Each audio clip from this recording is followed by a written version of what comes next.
Welcome to my behavior therapy overview. My name is Emily Ann Young, and I'm a student at Angelo State University. Let's begin by talking about some of the founders of behavior therapy.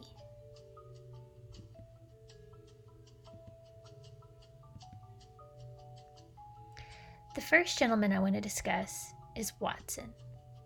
John Watson promoted a change to psychology in 1913 at an address he gave at Columbia University. Ivan Pavlov, another father of behavior therapy, published a study in 1897 that he conducted in which he conditioned dogs to respond to a bell in the same way that they usually responded to food. B.F. Skinner focused on the role that environment played on an individual's behavior and choices. So how did behaviorism begin?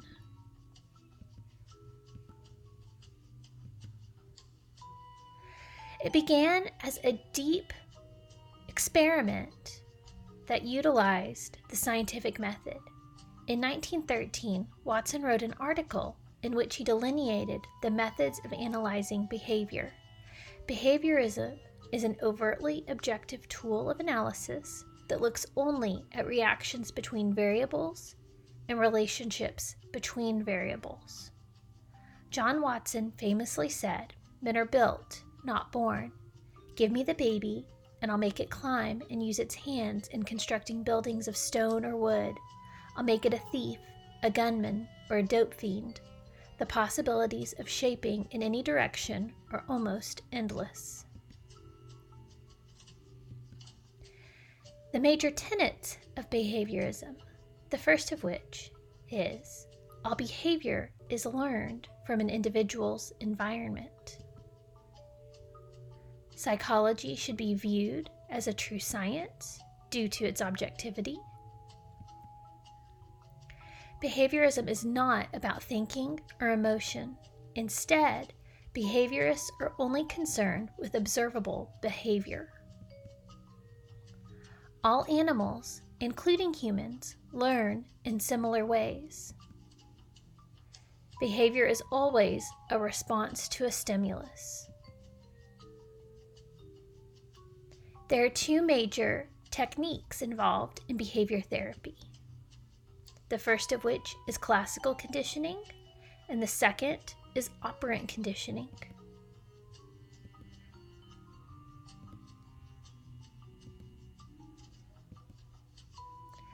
Classical conditioning is the technique that requires forming associations with a neutral stimulus. A great example of this is using clicker training with a dog. The clicker is the neutral stimulus, and you pair the sound of the clicker with a response. In this situation, that response is a treat. The dog associates the sound of the clicker with a positive response, the treat. After multiple attempts, the dog will learn to come to the sound of the clicker. In operant conditioning, this behavioral technique focuses on either increasing or decreasing frequency of a behavior through implementing reinforcement or punishment. This is practiced in classrooms across the country daily. Teachers constantly reinforce positive behaviors with positive attention, while negative behaviors result in negative consequences. Typically, behaviors that result in negative consequences become less likely to occur, while behaviors that result in positive reinforcement are more likely to occur and with a higher frequency. There are several ways to apply behavior therapy. These can include the treatment of phobias or anxiety, the treatment of obsessive-compulsive disorder, addiction treatment, in educational fields, to treat depression, in relationship therapy, and to treat aggression.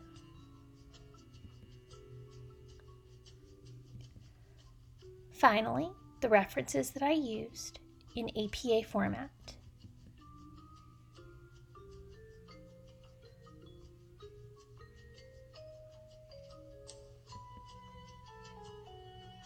Thank you very much.